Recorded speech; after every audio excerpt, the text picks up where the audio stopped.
వ్యాసం వ్యాసకరం వందే మునిం నారాయణం స్వయం యతః ప్రాప్తకృపా లోకా లోకా ముక్తా కలేర్గ్రహాత్ యస్య తుండాచ్యుతశ్చ్యుతో రాజతేయం రసాత్మకః తమచ్యుత కథా కుంజే సుకూజంతం శుకం భజే.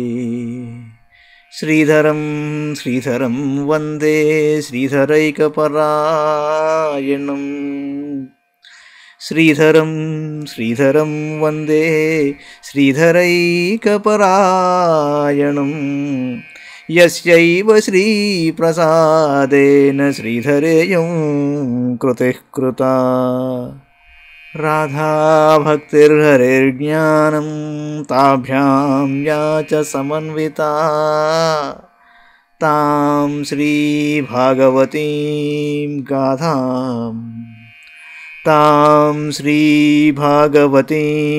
గాథాం వందే యుగళరూపిణీ. నీ పద్యావళులాలకించు చెవులు నిన్నాడు వాక్యంబులు.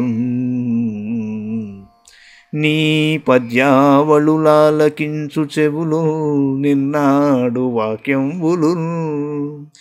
నీ పేరంబనిసేయు హస్తయుగముల్ నీ మూర్తిపై జూపులు. నీ పాదంబుల పొంత మ్రొక్కు శిరముల్ నీ సేవపై జిత్తముల్. నీపై బుద్ధులు మాకు నిమ్ముగరుణలు.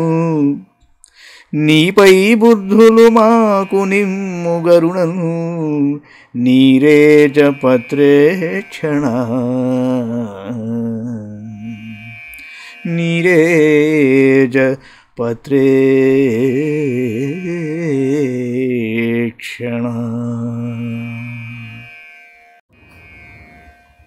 భాగవత మహాపురాణంలోని సప్తమ స్కంధంలో మనం 5వ అధ్యాయంలోని 2వ భాగంలో ఉన్నాం. హిరణ్యకశిపుడు అడిగాడు ప్రహ్లాదుడిని, నాయనా నువ్వు చదువుకుంటున్న వాటిల్లో నీకు చాలా ఎక్కువగా నచ్చిన అంశాన్ని వివరించి చెప్పు అన్నాడు. సామాన్యంగా ప్రతి తండ్రి కుమారుణ్ణి అడగవలసిన ప్రశ్న ఇది. కారణం ఏమిటంటే ఆ ఒక్క ప్రశ్న వల్ల అన్నీ తెలిసిపోతాయి. మొదటిది అసలు చదువుకుంటున్నాడా, రెండవది వీడికి చదువు చెప్పుతున్నవాడు సరిగ్గా ఉన్నాడా, మూడవది వీడు చెబుతున్న దాన్ని అర్థం చేసుకోగలుగుతున్నాడా, నాలుగవది నిజంగా గనక వీడికి గనక ప్రతిభ ఏదైనా ఉంటే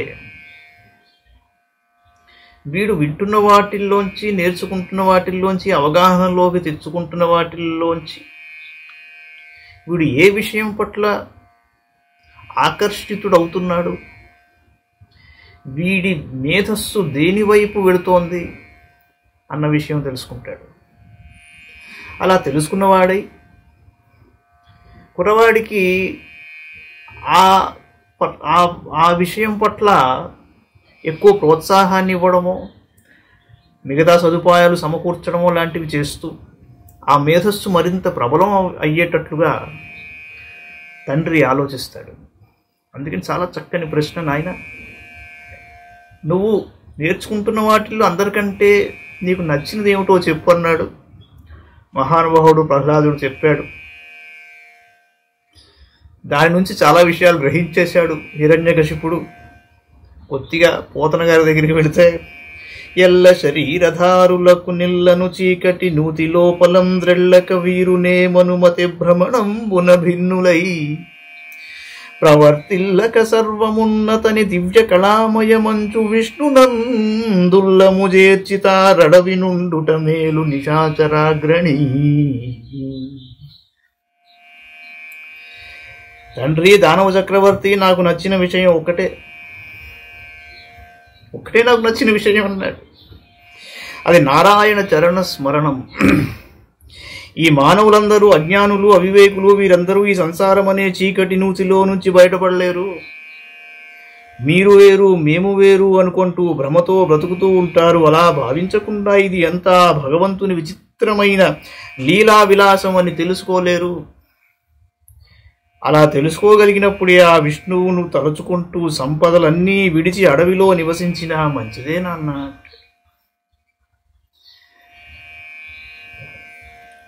గురుపుత్ర ఉవాచ నమత్ప్రణీతం నవర ప్రణీతం సుతో వదత్యేష తవేంద్ర శత్రో నైసర్గికీయం మతిరస్య రాజన్ నియక్షమన్యం కదదాస్మమానః.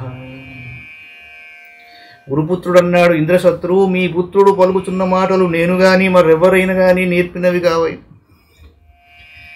ప్రభు, ఇతనికి ఈ బుద్ధి జన్మతః విన్నది. కోపమును వీడి శాంతి వహింపుము, మాపై దోషారోపము చేయవద్దు.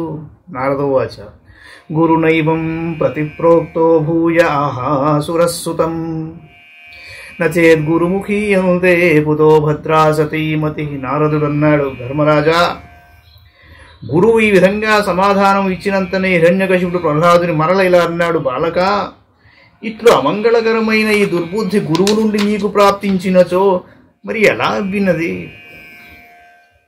ప్రహ్లాదుడు అన్నాడు, మతిర్న కృష్ణే పరతస్వతోవా మతిర్న కృష్ణే పరతస్వతోవా మిథోభిపజ్యేత గృహవ్రతానాం అదాంతగోభిర్విశతాంతమిశ్రం పునః పునశ్చర్విత చర్వణానాం. తండ్రి, ప్రపంచములో జనులు ఇంద్రియములకు వశులై అనుభవించిన విషయ సుఖములనే మరల మరల అనుభవింపగోరుతూ ఉంటారు. ఇవి చర్విత చర్వణములే. అట్టివారు సంసార రూప ఘోర నరకమున పడి ఉందురు.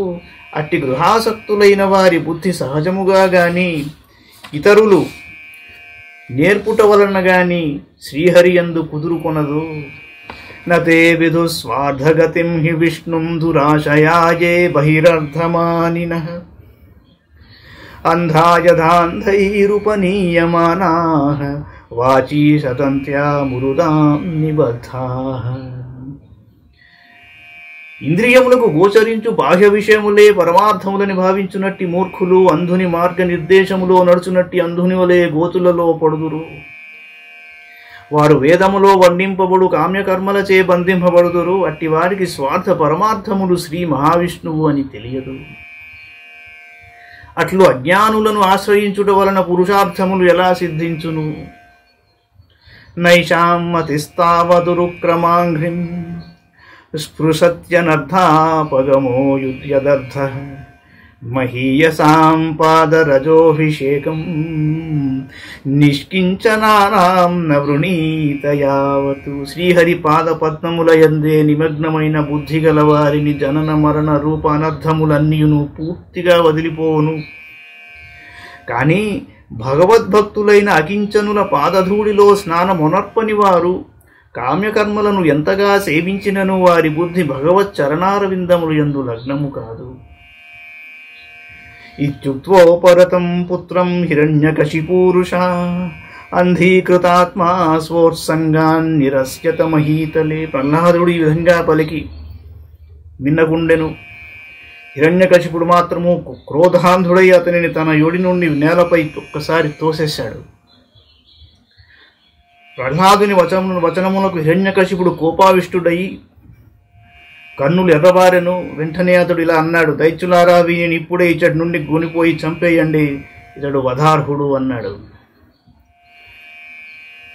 ఆహామర్షరూపావృషావిష్టః కషాయీభూతలోచనః వజ్యతామాశ్వయం వధ్యో నిస్సారయతనైర్హృతాః అయం మే భ్రాతృహా సోయం హిత్వా స్వాన్ సుహృదోధమః పితృవ్యహం తుర్యః పాదౌ విష్ణోర్దాసవదర్చతి విష్ణోర్వా సాధ్వసౌ కిన్ను కరిష్యత్య సమంజసః సౌహృదం దుస్యజం పిత్రోర్హాజ్యః పంచహాయనః పరోప్యపత్యం హితకృద్యధౌషధం స్వదేహజోప్యామయవత్సుతో హితః ఛింద్యాత్తదంగం యదునాత్మనో హితం శేషం సుఖం జీవతి యద్విద్వర్జనాత్. ఈ బాలుడు తన తోడుగారిని స్వజనులను కాదని తన పిన్న తండ్రిని చంపిన విష్ణుని పాదములనే ఒక సేవకునికి వలె పూజిస్తున్నాడు. నా సోదరిని చంపిన విష్ణువే ఈ రూపంలో వచ్చినట్లున్నది. ఇతడు విశ్వాసపాత్రుడు కాడు. 5 సంవత్సరముల వయస్సులోనే విడదీయరాని మాతాపితరుల ప్రేమానురాగములను మర్చిపోయాడు. ఇంతటి కృతజ్ఞుడైన ఇతడు ఆ విష్ణువునకు మాత్రము ఎట్టు మేలు చేయగలడు? పరాయివాడైనను ఔషధము వలె మేలుకు చేకూర్చినచో అతడు ఒక విధంగా పుత్రుడే యగును. కానీ తన కుమారుడే కీడు తలపెట్టినచో అతడు రోగము వలె శత్రువే యగును. శరీరములోని ఒక అంగము వలన శరీరమంతటికి హాని జరిగినచో వెంటనే దానిని ఖండింపవలను. అటునచ్చినచో మిగిలిన శరీరం సురక్షితంగా ఉంటుంది. అప్పుడు ఆ వ్యక్తి హాయిగా జీవింపగలడు. స్వజనుని వలె నటించుచున్న వీడు నిజముగా నాకు శత్రువే. భోగలాలసుడైన యోగికి అతని ఇంద్రియములే నష్టము కలిగించున్నట్టు పుత్రుడైన ఇతడే నాకు ద్రోహము తలపెట్టినాడు. కనుక భుజించు సమయమును గాని, నిద్రించున్నప్పుడు గాని, కూర్చుని ఉన్నప్పుడు గాని ఏదైనా ఒక ఉపాయము చే ఇతనిని చంపేయండి. ఇక్కడ ఒక ఆలోచించవలసిన విషయం ఉంది. సొంత పుత్రుణ్ణి చంపేయండి అని ఎలా అంటున్నాడు అంటే, నిర్ణయం ఎందుకు తీసుకున్నాడు అలాగా? ఒక చోట వ్యాధి బయలుదేరింది అంటే దాని ఆ అంగం పట్ల కనికరం చూపించడం వలన మొత్తం శరీరం బాధపడగలదు, చెడిపోగలదు, క్షీణమైపోగలదు అన్న ఆలోచన చెప్పాడు ఇక్కడ. వీడే కనుక శ్రీ మహావిష్ణువే కనుక వీడి రూపంలో వస్తే, వీడిని వదిలిపెట్టేస్తే ఇదంతా ఈ ఐశ్వర్యం, ఈ ముల్లోకాలన్నీ జయించిన ఈ ఫలితం అంతా కూడా నాశనమే కదా. ఈ ఒక్కడిని నేను విస్మరించడానికి వీలు లేదు అని చెప్పి పుత్రుడైనప్పటికీ, ఒకడే కాదు కదా పుత్రుడు, ఇంకా 3 ఉన్నారు వీడి అన్నలు, వీడిని తీసేయండి బయటకు అన్నాడు. నైరుతాస్తే సమాదిష్టాః భర్త్రా వై శూలపాణయః దిగ్మదంష్ట్రా కరాళాస్యాస్తామశ్రు శిరోరుహాః. హిరణ్యకశిపుడిలా ఆదేశించగానే దైత్యులు త్రిశూలమును జీవుని కొట్టుడు చంపుడు అని బిగ్గరగా అరవడం మొదలుపెట్టాడు. ఆ దైత్యుల కోరలు వాడిగా ఉన్నాయి, ముఖములు భయంకరంగా ఉన్నాయి. నదంతో భైరవాన్నాదాన్ ఛింది భిందీతి వాదినః ఆసీనం చావహన్ శూలైః ప్రహ్లాదం సర్వమర్మసు పరే బ్రహ్మణ్య నిర్దేశ్యే భగవత్యఖిలాత్మని యుక్తాత్మన్యఫలా ఆసన్న పుణ్యస్యేవ సత్క్రియాః. ఆ దైత్యుల కోరలు వాడిగా ఉన్నాయి, ముఖములు భయంకరంగా ఉన్నాయి, గడ్డములు మీసములు కేశములు రాగివన్నెలో ఉన్నాయి. ప్రహ్లాదుడు మాత్రము మౌనం వహించి ఉన్నాడు. వారు అతని ఆయువు పట్టులను శూలములతో పొడుచుచున్నారు. ఆ సమయమున ప్రహ్లాదుడు తన చిత్తమును పరబ్రహ్మమునందే నిలిపి ఉన్నాడు. ఆ పరమాత్మ అవాంగ్మానస గోచరుడు, సకల ప్రాణులలో విలసిల్లుచుండువాడు. ఆ ప్రభువు సమస్త శక్తులకును ఆధారమైన వాడు. కనుక ఆ దైత్యుల ప్రహారములన్నీను అదృష్టహీనుడి కార్యముల వలె నిష్ఫలమైపోయాయి. ప్రయాసేపహతే తస్మిన్ దైత్యేంద్ర పరిశంకిత చకార తత్వతోపాయాన్ నిర్బంధేన యుధిష్ఠిర. ధర్మరాజా, శూలములతో పొడుచుట వలన ప్రహ్లాదుని శరీరంపై ఎట్టిగాయము కలుగపోవటను చూసి హిరణ్యకశిపునికి గొప్ప సంశయం కలిగింది. అప్పుడు అతడు ప్రహ్లాదుని వధించుటకై పలు ఉపాయములను పన్నసాగాడు. చిన్న ఆలోచన ఏమిటంటే, చంపేయండి అని ఆదేశాలు జారీ చేశాడు. వాళ్ళు పొడవడం మొదలుపెట్టారు, హింసించడం మొదలుపెట్టారు. వీడి మీద ఎటువంటి ప్రభావం లేదు. దానికి చలించాడు. కాబట్టి నాకు కలిగిన అనుమానం అది సరైనదే. వీడి వల్ల కీడే ఉన్నది అని అర్థం చేసుకున్నాడు. వీడు సామాన్యుడు కాడు అన్న విషయం ఇది ఇక్కడ గమనించవలసిన అంశం. దిగ్గజైర్దందశూకైశ్చ అభిచారావపాతనైః మాయాభిస్సన్నిరోధైశ్చ గరదానైరభోజనైః హిమమాయ్వ్యగ్నిసలిలైః పర్వతాక్రమణైరపి న చచాకయదాహంతుమపాపమసురస్సుతం చింతాం దీర్ఘతమాం ప్రాప్తస్తత్కర్తుం నాభ్యపద్యత. హిరణ్యకశిపుడు ప్రహ్లాదుని మదగజముల చేత తొక్కించాడు. విషసర్పములచే కరిపించాడు. కృత్యాను రాక్షసే బాధింపజేశాడు. పర్వత శిఖరముల నుండి పడద్రోయించాడు. శంబరాసురుని మాయోపాయములను ప్రయోగించాడు. చీకటి కొట్లలో బంధించాడు. విషమును త్రాగించాడు. భోజనం లేకుండా చేశాడు. మంచు తిన్నెలపై నిలిపించాడు. తీవ్రమైన గాలులతో బాధించాడు. అగ్నికుండములలో పడద్రోయించెను. సముద్ర జలములలో ముంచాడు. పర్వతముల కింద నలిగిపోవున్నట్లు చేశాడు. కానీ ఈ ఉపాయములలో దేని చేతను కూడా నిర్దోషి అయిన తన పుత్రుని చంపలేకపోయాడు. అప్పుడు అతడు దీర్ఘంగా ఆలోచించడం మొదలుపెట్టాడు. ప్రహ్లాదును చంపించుటకు ఎట్టి ఉపాయమో తోచలేదు. ఏష మే బహువ సాధూక్తో వధోపాయాశ్చ నిర్మితాః తైస్తైర్ద్రోహైరసద్ధర్మైర్ముక్తస్వేనైవ తేజసా వర్తమానో విదూరే వై బాలోప్యజధీరయం న విస్మరతి మే నార్యం సునశ్యేఫైవ ప్రభు. ఇతడు ఇలా ఆలోచించడం మొదలుపెట్టాడు. హిరణ్యకశిపుడు, ఇతనిని ఎన్నియో పరుషోక్తులాడి తిని చంపించుటకు పెక్కు ప్రయత్నములు చేశాను, కానీ నేను చేసిన అపచారములు దుష్ప్రయత్నములు అతని తేజస్సు ముందు ఏమాత్రమూ పనిచేయట్లేదు. ఇతడు బాలుడే అయినను గొప్ప తెలివిగలవాడు. నా సమీపంలోనే నిర్భయంగా ఉన్నాడు. ఇతనిలో ఏదో తెలియని ఒక అద్భుత శక్తి ఉన్నది. పూర్వము సునశ్యేపుడు తన తండ్రి చేసిన కార్యము ఫలితంగా అతనికి విరోధి అయ్యాడు. అలాగే ఇతడు కూడా నా దుష్కార్యములను మర్చిపోడు. అప్రమేయానుభావోయమకుతశ్చిద్భయోమర నూనమేతద్విరోధేన మృత్యుర్మే భవితానవా ఇతి తం చింతయా కించిన్మ్లానశ్రియమధోముఖం షండామార్కావౌషనసౌ వివిక్త ఇతి హోచతుః జితం చ యైకేన జగత్రయం భ్రువోః. ఇతడు ఎవరికీ భయపడటం లేదు. ఇంతగా ప్రయత్నించినను మృతుడు కాలేదు. ఇతని శక్తి ఎంతటితో అర్థమవటం లేదు. ఇతని ఎడ శత్రుత్వము వహించుట వలన ఇతని వలననే నాకు చావు తప్పన్నట్లున్నది. ఇట్లు చింతించుట వలన హిరణ్యకశిపుని ముఖం వాడిపోయింది. అంతటా అతడు తల వంచుకొని ఉండుటను శుక్రాచార్యుని కుమారుడైన షండామర్కులు చూశారు. ఏకాంతంగా ఆయనతో ఇలా అన్నారు. సమస్య ఏమిటంటే,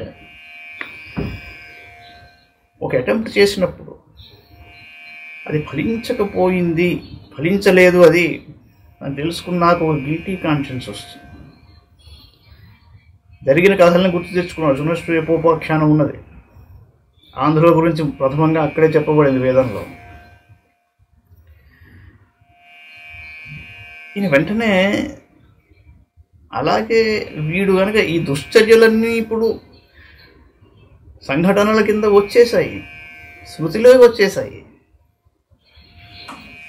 వీడు సమర్థుడు, బలవంతుడులా ఉన్నాడు, ఏం చేయలేకపోయాము, మరి ప్రతీకార చర్య ఎలా ఉంటుంది అని ఆలోచించి ఒక్కసారి ఆ మొహం వాడిపోవడం చూశారు వీళ్ళంతా. చూసి వాళ్ళు ఏమన్నారంటే, నతస్య చింత్యం తవ నాథ చక్ష్మహేన వైశిశూనాం గుణదోషయోపదం. ప్రభు, నీవు ఒక్కడవే ముల్లోకములను జయించావు. నీవు కోపంతో బొమ్మముడి వైచినంతనే లోకపాలు గడగడలాడారు. ఈ బాలుడి విషయంలో నీవు ఏమాత్రం చింతింపవలదు. పిల్లల విషయంలో మంచి చెడులను గూర్చి అంతగా మదనపడవలసిన పనియే లేదు. ఇమం తు పాశైర్వరుణస్య బద్ధ్వా నిధేహి భీతో న పలాయతే యథా బుద్ధిశ్చ పుంసో వయసార్యసేవయా యావద్ గురుర్భార్గవాగమిష్యతి తథేతి గురుపుత్రోక్తమనుజ్ఞాయేదమబ్రవీద్ధర్మాహ్య యస్యోపదేష్టవ్యా రాజ్ఞాం ఏ గృహమేధినాం ధర్మమర్థం చ కామం చ నితరాం చానుపూర్వశః ప్రహ్లాదాయో చతురాజన్ ప్రశ్రితావనతాయ చ యథా త్రివర్గం గురుభిరాత్మనే ఉపశిక్షితం న సాధు మేనే తచ్చిక్షాం ద్వంద్వారామోపవర్ణితాం. మా తండ్రి అయిన శుక్రాచార్యుడు ఇతడికి రానంత వరకును ఇతడు భయపడి ఎక్కడికి నీ పారిపోడు.